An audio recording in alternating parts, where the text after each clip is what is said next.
I thought I knew what fear looked like until I met him. Every night, he made sure I remembered who was in control. But here's what he didn't know: I was planning. And the day I disappeared, that's when his real nightmare started. This is my story of survival and revenge. Before we dive into this story, I need you to do something for me. Hit that subscribe button and ring the bell, because stories like this need to be heard. Share this with someone who needs to know they're not alone. Now let me tell you what really happened that night. My name is Angel, and I'm 28 years old.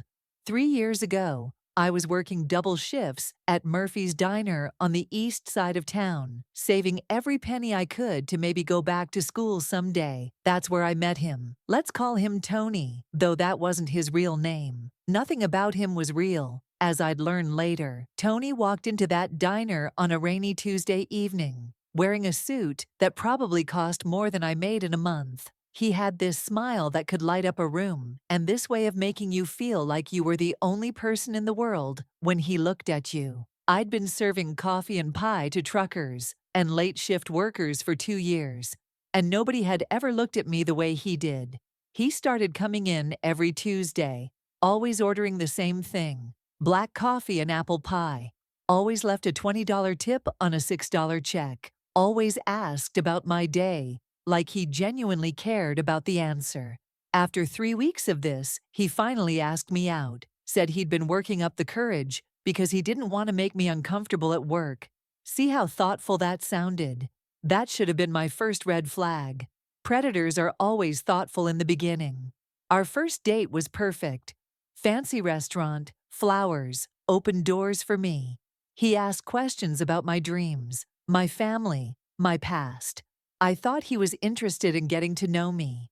What he was actually doing was gathering information, learning my vulnerabilities, finding out who I was close to, so he could isolate me from them later. For the first 6 months, Tony was everything I thought I wanted in a man. He showered me with gifts I couldn't afford for myself, took me to places I'd only seen in movies, made me feel special, chosen, loved. When he asked me to move in with him, I thought it was because our relationship was getting serious. Looking back, I realize it was because he was ready to start the real work of breaking me down. The apartment was beautiful, way nicer than anything I could have afforded on my own. He said I didn't need to work anymore, that he made enough for both of us. He wanted to take care of me. Again, this sounded romantic at the time. What it really meant was that he wanted me financially dependent on him. No job meant no money of my own. No money meant no way to leave. The first time he raised his voice at me,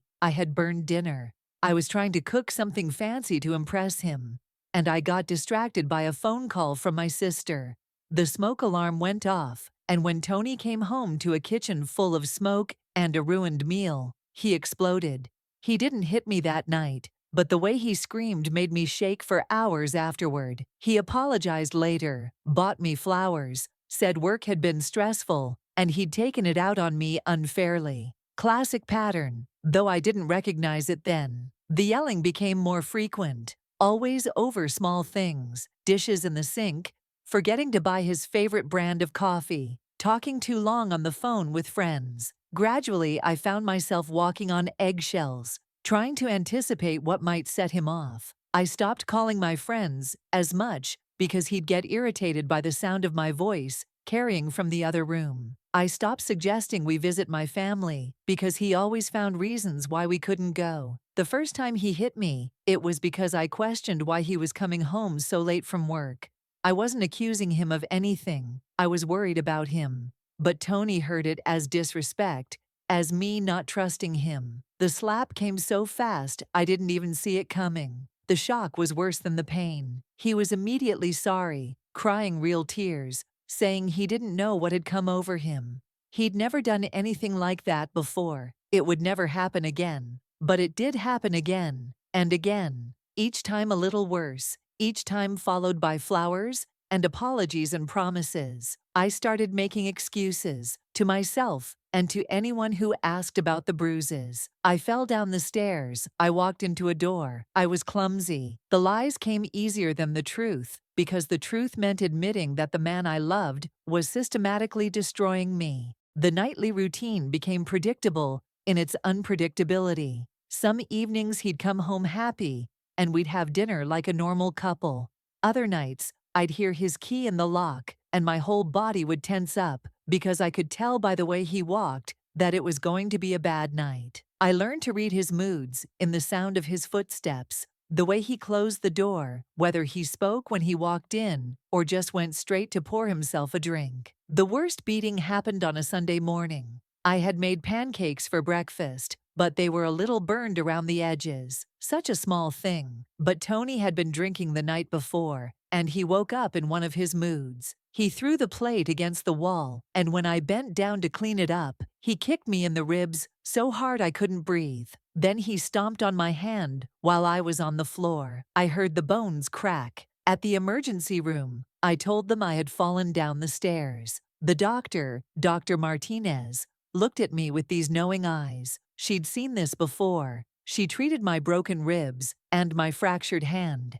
And as she was wrapping the bandage, she slipped me a piece of paper. It had the number for the domestic violence hotline. She didn't say anything, just squeezed my shoulder and told me to take care of myself. That night, I stood in the bathroom, looking at my reflection in the mirror. My face was a mess of bruises. My ribs hurt so bad I could barely breathe. My hand was in a cast. And I realized I had two choices. I could stay and eventually he would kill me, or I could find a way to disappear. That was the moment everything changed. That was when I stopped being a victim and started being a survivor. I knew I couldn't just pack a bag and leave. Tony would find me. He'd made it clear that I belonged to him and that there was nowhere I could go that he wouldn't follow. So I had to be smarter than him. I had to plan this like my life depended on it. Because it did. I started small. When Tony was at work, I would walk to the public library and use their computers to research domestic violence resources. I learned about shelters, about legal protections, about how to leave safely. I discovered that leaving an abusive relationship is actually the most dangerous time for the victim. That's when most domestic violence murders happen. So I had to be careful. I got a burner phone and hid it in a tampon box, somewhere Tony would never look.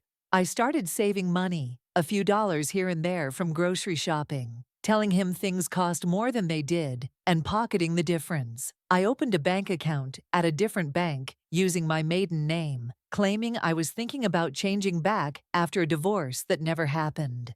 The most important thing I did was reconnect with Carmen, my old friend from high school.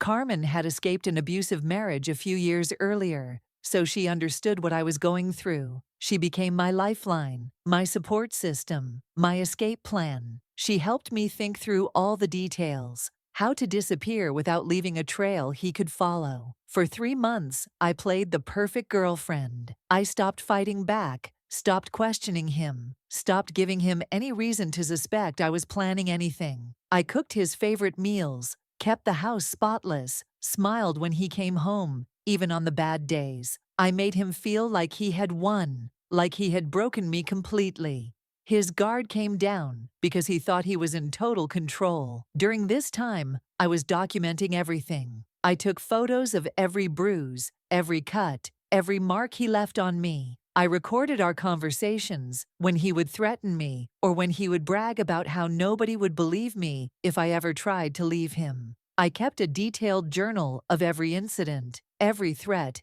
every time he isolated me from friends and family. I was building a case against him. The opportunity came when Tony told me he had a business trip to Chicago, 3 days out of town. This was perfect because it would give me time to execute my plan and be long gone before he even realized what happened. But I had to make sure he didn't suspect anything was different about this trip. The night before he left, I cooked his favorite dinner, steak and mashed potatoes.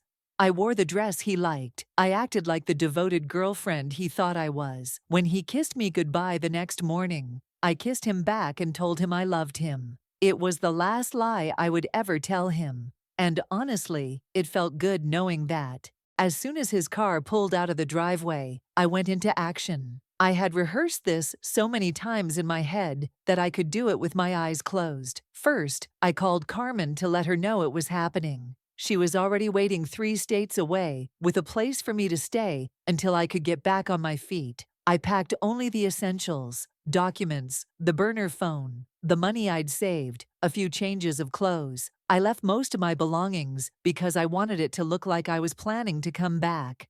I took photos of the apartment, showing how he'd destroyed things during his rages. Holes in the walls, broken furniture, damaged belongings, evidence of his violence. Then I went to my hiding spot and gathered all the documentation I'd been collecting. The photos, the recordings, the journal entries. I made copies of everything and mailed them to Carmen, to my sister, and to a lawyer who specialized in domestic violence cases. If something happened to me, there would be a paper trail. The hardest part was writing the note. I wanted him to know that I was gone by choice, but I also wanted to plant a seed of fear. So I wrote, "Tony, I know what you did last summer. I know about Chicago. I know about the others. I'm somewhere safe now, and I have insurance. Don't try to find me." The beauty of this note was that it was completely vague. He would drive himself crazy, trying to figure out what I knew and what I was referring to. I changed my appearance at a salon across town, cut my hair short, dyed it from black to auburn, got contacts to change my eye color. I bought new clothes in a completely different style from what I usually wore. I looked like a different person, which was exactly what I needed. The train ticket was bought with cash, and I chose a route that would take me through multiple states with several stops. If Tony tried to trace my path, he'd have a dozen different directions to search. Carmen was waiting for me at the final destination with a car and a new identity she'd helped me create. When Tony came home from his business trip and found the empty apartment and that note, I can only imagine the panic that set in. But here's what he didn't know. I had timed everything perfectly.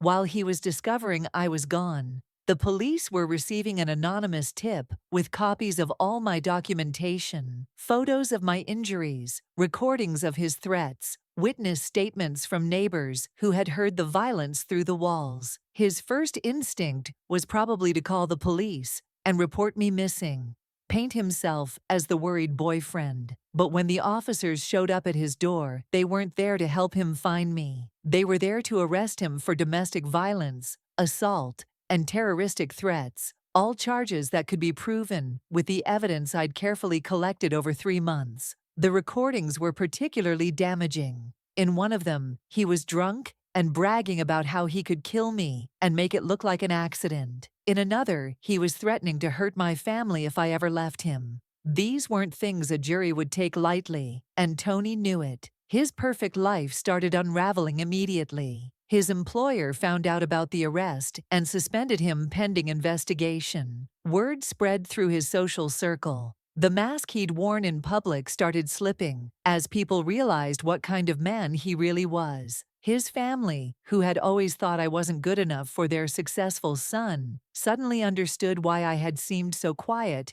and nervous around them. The legal proceedings took months, but I testified via video link from my safe location. Seeing him in that courtroom, in handcuffs, looking smaller and weaker than I'd ever seen him, that was the moment I realized he had no power over me anymore. I wasn't afraid of him. I was free. The judge gave him 3 years in prison, plus 5 years of probation. But more importantly, other women started coming forward. Turns out, I wasn't his first victim.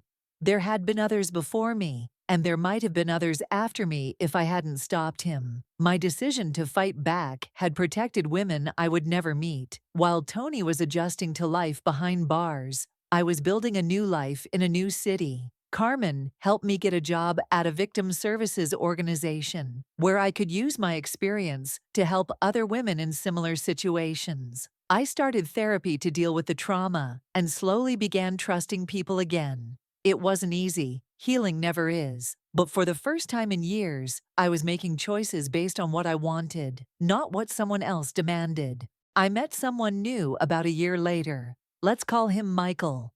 He was patient, kind, and when I told him about my past, He didn't try to fix me or save me. He just accepted that I was a survivor and let me set the pace for our relationship.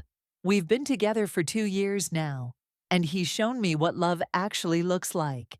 It's not jealousy or control or possession. It's respect and support and trust. The funny thing is, Tony still tries to contact me. Even from prison, he sends letters through intermediaries, posts on social media, hoping I'll see it, tries to get mutual acquaintances to pass along messages. He can't accept that I'm gone, that I won, that I outsmarted him. But here's what he'll never understand. I'm not hiding from him anymore.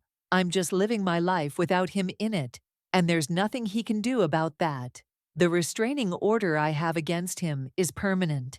He's not allowed to contact me directly or indirectly for the rest of his life. If he violates it, he goes back to prison. So he can spend his days obsessing over me, but I don't spend a single moment thinking about him unless I'm sharing this story to help someone else. 3 years ago, I thought my story was going to end with my death. I thought I was trapped forever with no way out. But I learned that there's always a way out if you're willing to be patient, be smart, and be brave. I didn't need someone to rescue me. I rescued myself. If you're in a situation like I was, please know that you're stronger than you think. The person hurting you wants you to believe you're powerless, but you're not. You have options. You have resources. You have people who will help you if you ask. Leaving is scary and dangerous, but staying might be worse. Your story doesn't have to end with fear. It can end with freedom. I'm living proof of that. If you or someone you know is in an abusive relationship,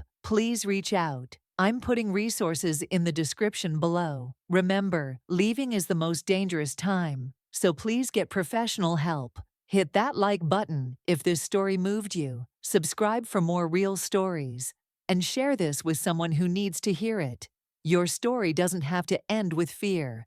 It can end with freedom. I'm living proof of that.